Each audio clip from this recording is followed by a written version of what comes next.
Chapter 27. Karl Marx. Marx is usually thought of as the man who claimed to have made socialism scientific, and who did more than anyone else to create the powerful movement which, by attraction and repulsion, has dominated the recent history of Europe. It does not come within the scope of the present work to consider his economics or his politics, except in certain general respects. It is only as a philosopher and an influence on the philosophy of others that I propose to deal with him. In this respect he is difficult to classify. In one aspect he is an outcome, like Hodgkin, of the philosophical radicals, continuing their rationalism and their opposition to the romantics. In another aspect he is a revivifier of materialism, giving it a new interpretation and a new connection with human history. In yet another aspect, he is the last of the great system builders, the successor of Hegel, a believer like him in a rational formula summing up the evolution of mankind. Emphasis upon any one of these aspects at the expense of the others gives a false and distorted view of his philosophy. The events of his life, in part, account for this complexity. He was born in 1818 at Treves, like St. Ambrose. Treves had been profoundly influenced by the French during the Revolutionary and Napoleonic era, and was much more cosmopolitan in outlook than most parts of Germany. His ancestors had been rabbis, but his parents became Christian when he was a child. He married a Gentile aristocrat, to whom he remained devoted throughout his life. At the university he was influenced by the still prevalent Hegelianism, as also by Feuerbach's revolt against Hegel towards materialism. He tried journalism, but the Rheinische Zeitung, which he edited, was suppressed by the authorities for its radicalism. After this, in 1843, he went to France to study socialism. There he met Engels, who was the manager of a factory in Manchester. Through him he came to know English labour conditions and English economics. He thus acquired, before the revolutions of 1848, an unusually international culture. So far as Western Europe was concerned, he showed no national bias. This cannot be said of Eastern Europe, for he always despised the Slavs. He took part in both the French and the German revolutions of 1848, but the reaction compelled him to seek refuge in England in 1849. He spent the rest of his life, with a few brief intervals, in London, troubled by poverty, illness, and the deaths of children, but nevertheless indefatigably writing and amassing knowledge. The stimulus to his work was always the hope of the social revolution, if not in his lifetime, then in some not very distant future. Marx, like Bentham and James Mill, will have nothing to do with Romanticism. It's always his intention to be scientific. His economics is an outcome of British classical economics, changing only the motive force. Classical economists, consciously or unconsciously, aimed at the welfare of the capitalist, as opposed both to the landowner and to the wage earner. Marx, on the contrary, set to work to represent the interest of the wage earner. He had in youth, as appears in the Communist Manifesto of 1848, the fire and passion appropriate to a new revolutionary movement, as liberalism had had in the time of Milton.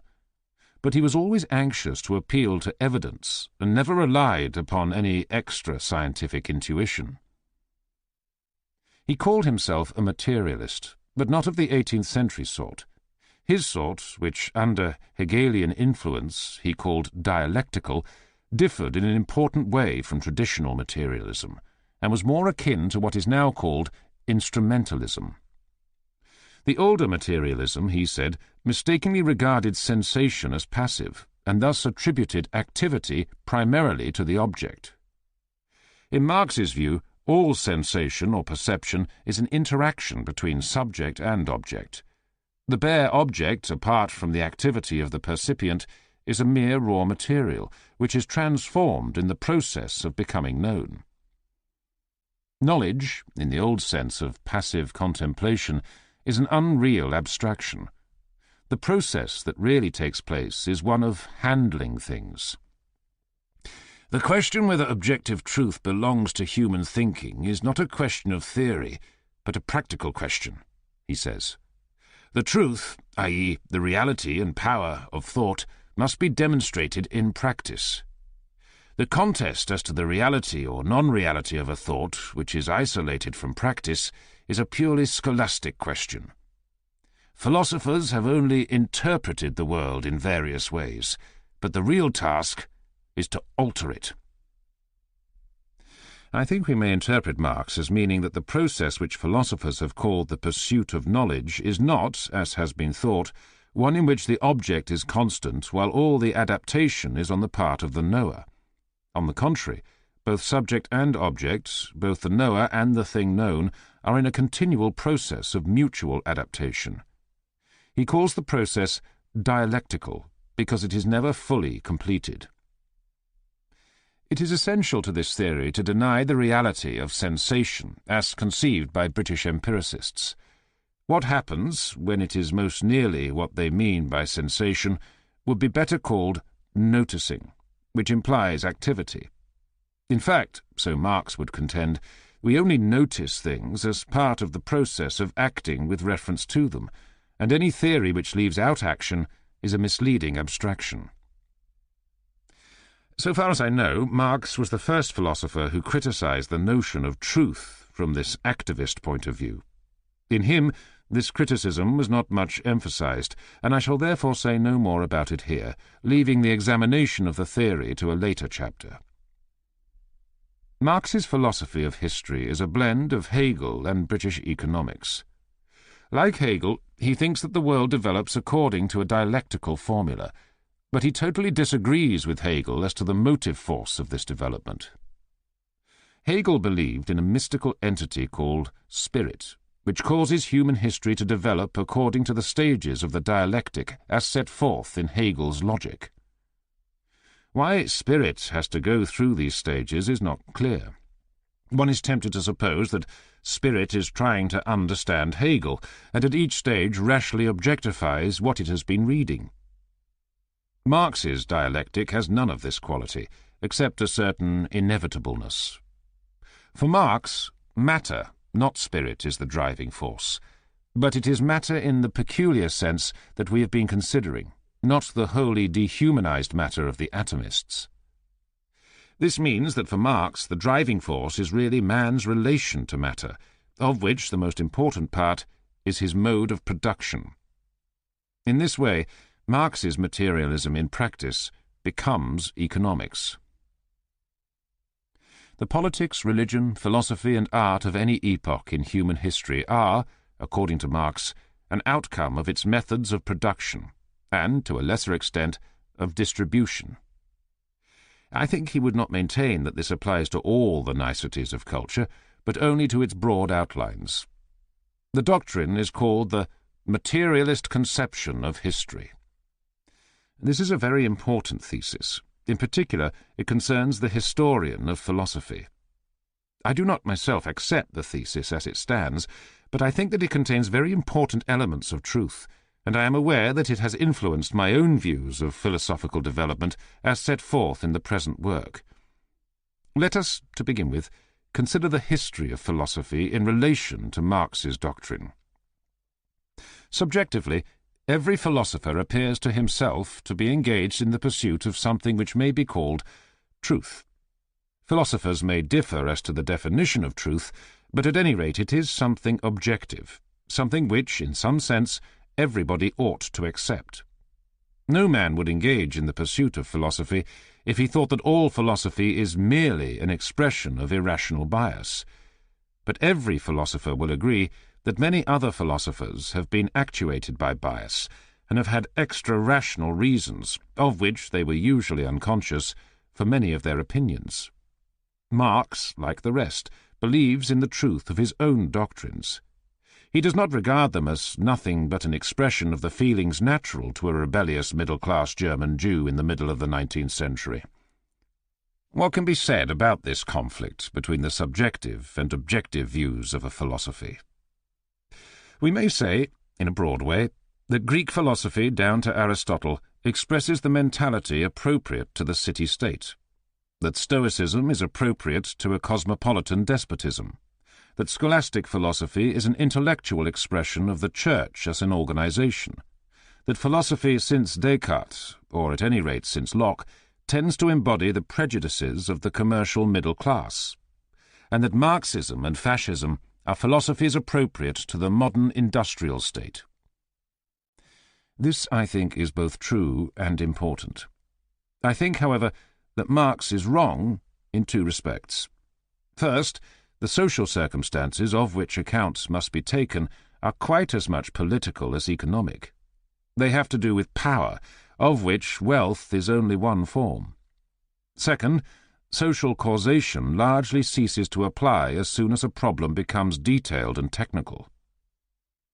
The first of these objections I have set forth in my book Power, and I shall therefore say no more about it. The second more intimately concerns the history of philosophy, and I will give some examples of its scope. Take first the problem of universals. This problem was first discussed by Plato, then by Aristotle, by the schoolmen, by the British empiricists, and by the most modern logicians. It would be absurd to deny that bias has influenced the opinions of philosophers on this question. Plato was influenced by Parmenides and Orphism. He wanted an eternal world, and could not believe in the ultimate reality of the temporal flux. Aristotle was more empirical, and had no dislike of the everyday world. Thoroughgoing empiricists in modern times have a bias which is the opposite of Plato's. They find the thought of a supersensible world unpleasant, and are willing to go to great lengths to avoid having to believe in it. But these opposing kinds of bias are perennial, and have only a somewhat remote connection with the social system. It is said that love of the eternal is characteristic of a leisure class, which lives on the labour of others. I doubt if this is true. Epictetus and Spinoza were not gentlemen of leisure. It might be urged, on the contrary, that the conception of heaven as a place where nothing is done is that of weary toilers who want nothing but rest. Such argumentation can be carried on indefinitely, and leads nowhere. On the other hand, when we come to the detail of the controversy about universals, we find that each side can invent arguments which the other side will admit to be valid. Some of Aristotle's criticisms of Plato on this question have been almost universally accepted. In quite recent times, although no decision has been reached, a new technique has been developed, and many incidental problems have been solved. It is not irrational to hope that, before very long, a definitive agreement may be reached by logicians on this question. Take as a second example the ontological argument. This, as we have seen, was invented by Anselm, rejected by Thomas Aquinas, accepted by Descartes, refuted by Kant, and reinstated by Hegel. I think it may be said quite decisively that as a result of analysis of the concept existence, modern logic has proved this argument invalid. This is not a matter of temperament or of the social system. It is a purely technical matter. The refutation of the argument affords, of course, no ground for supposing its conclusion, namely the existence of God, to be untrue. If it did, we cannot suppose that Thomas Aquinas would have rejected the argument. Or take the question of materialism. This is a word which is capable of many meanings. We have seen that Marx radically altered its significance. The heated controversies as to its truth or falsehood have largely depended, for their continued vitality, upon avoidance of definition. When the term is defined, it will be found that, according to some possible definitions, materialism is demonstrably false. According to certain others, it may be true, though there is no positive reason to think so. While according to yet other definitions, there are some reasons in its favour, though these reasons are not conclusive. All this, again, depends upon technical considerations, and has nothing to do with the social system. The truth of the matter is really fairly simple. What is conventionally called philosophy consists of two very different elements. On the one hand, there are questions which are scientific or logical. These are amenable to methods as to which there is general agreement. On the other hand, There are questions of passionate interest to large numbers of people, as to which there is no solid evidence either way. Among the latter are practical questions as to which it is impossible to remain aloof. When there is a war, I must support my own country or come into painful conflict both with friends and with the authorities. At many times there has been no middle course between supporting and opposing the official religion. For one reason or another, we all find it impossible to maintain an attitude of sceptical detachment on many issues as to which pure reason is silent. A philosophy, in a very usual sense of the word, is an organic whole of such extra-rational decisions. It is in regard to philosophy in this sense that Marx's contention is largely true. But even in this sense, a philosophy is determined by other social causes, as well as by those that are economic. War, especially, has its share in historical causation, and victory in war does not always go to the side with the greatest economic resources. Marx fitted his philosophy of history into a mould suggested by Hegelian dialectic, but in fact there was only one triad that concerned him: feudalism, represented by the landowner, capitalism, represented by the industrial employer, and socialism, represented by the wage earner. Hegel thought of nations as the vehicles of dialectic movement. Marx substituted classes. He disclaimed always all ethical or humanitarian reasons for preferring socialism or taking the side of the wage earner. He maintained, not that this side was ethically better, but that it was the side taken by the dialectic in its wholly deterministic movement. He might have said that he did not advocate socialism, but only prophesied it. This, however, would not have been wholly true. He undoubtedly believed every dialectical movement to be, in some impersonal sense, a progress, and he certainly held that socialism, once established, would minister to human happiness more than either feudalism or capitalism have done. These beliefs, though they must have controlled his life, remained largely in the background so far as his writings are concerned. Occasionally, however, he abandons calm prophecy for vigorous exhortation to rebellion, and the emotional basis of his ostensibly scientific prognostications is implicit in all he wrote. Considered purely as a philosopher, Marx has grave shortcomings. He is too practical, too much wrapped up in the problems of his time. His purview is confined to this planet, and, within this planet, to man. Since Copernicus, it has been evident that man has not the cosmic importance which he formerly arrogated to himself. No man who has failed to assimilate this fact has a right to call his philosophy scientific. There goes with this limitation to terrestrial affairs a readiness to believe in progress as a universal law. This readiness characterized the 19th century, and existed in Marx as much as in his contemporaries. It is only because of the belief in the inevitability of progress that Marx thought it possible to dispense with ethical considerations. If socialism was coming, it must be an improvement. He would have readily admitted that it would not seem to be an improvement to landowners or capitalists, but that only showed that they were out of harmony with the dialectic movement of the time. Marx professed himself an atheist, but retained a cosmic optimism which only theism could justify. Broadly speaking, all the elements in Marx's philosophy which are derived from Hegel are unscientific, in the sense that there is no reason whatever to suppose them true. Perhaps the philosophic dress that Marx gave to his socialism had really not much to do with the basis of his opinions. It's easy to restate the most important part of what he had to say without any reference to the dialectic. He was impressed by the appalling cruelty of the industrial system as it existed in England 100 years ago, which he came to know thoroughly through Engels and the reports of royal commissions.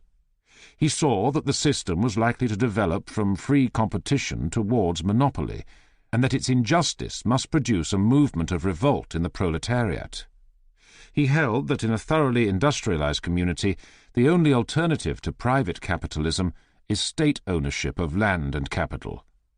None of these propositions are matters for philosophy, and I shall therefore not consider their truth or falsehood. The point is that, if true, they suffice to establish what is practically important in his system. The Hegelian trappings might therefore be dropped with advantage. The history of Marx's reputation has been peculiar. In his own country, his doctrines inspired the programme of the Social Democratic Party, which grew steadily until, in the general election of 1912, it secured 1/3 of all the votes cast. Immediately after the First World War, the Social Democratic Party was for a time in power, and Ebert, the first president of the Weimar Republic, was a member of it. But by this time, the party had ceased to adhere to Marxist orthodoxy. Meanwhile, in Russia, fanatical believers in Marx had acquired the government. In the West, no large working-class movement has been Marxist. The British Labour Party at times has seemed to move in that direction, but has nevertheless adhered to an empirical type of socialism. Large numbers of intellectuals, however, have been profoundly influenced by him, both in England and in America. In Germany, all advocacy of his doctrines has been forcibly suppressed, but may be expected to revive when the Nazis are overthrown. Modern Europe and America have thus been divided, politically and ideologically, into 3 camps. There are liberals, who still, as far as may be, follow Locke or Bentham, but with varying degrees of adaptation to the needs of industrial organization. There are Marxists who control the government in Russia and are likely to become increasingly influential in various other countries. These 2 sections of opinion are philosophically not very widely separated. Both are rationalistic, and both, in intention, are scientific and empirical. But from the point of view of practical politics, the division is sharp. It appears already in the letter of James Mill quoted in the preceding chapter, saying, "Their notions of property look ugly." It must, however, be admitted that there are certain respects in which the rationalism of Marx is subject to limitations. Although he holds that his interpretation of the trend of development is true and will be borne out by events, he believes that the argument will only appeal, apart from rare exceptions, to those whose class interest is in agreement with it.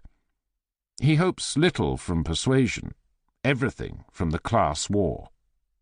He is thus committed in practice to power politics and to the doctrine of a master class, though not of a master race. It is true that, as a result of the social revolution, the division of classes is expected ultimately to disappear, giving place to complete political and economic harmony.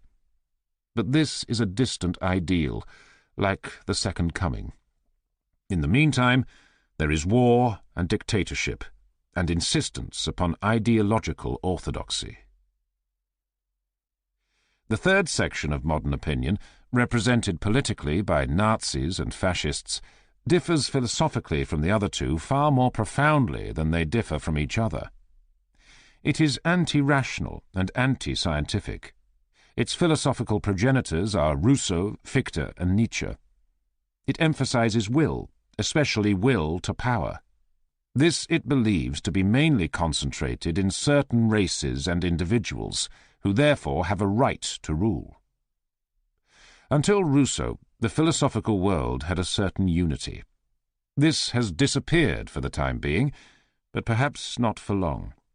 It can be recovered by a rationalistic reconquest of men's minds, but not in any other way, since claims to mastery can only breed strife.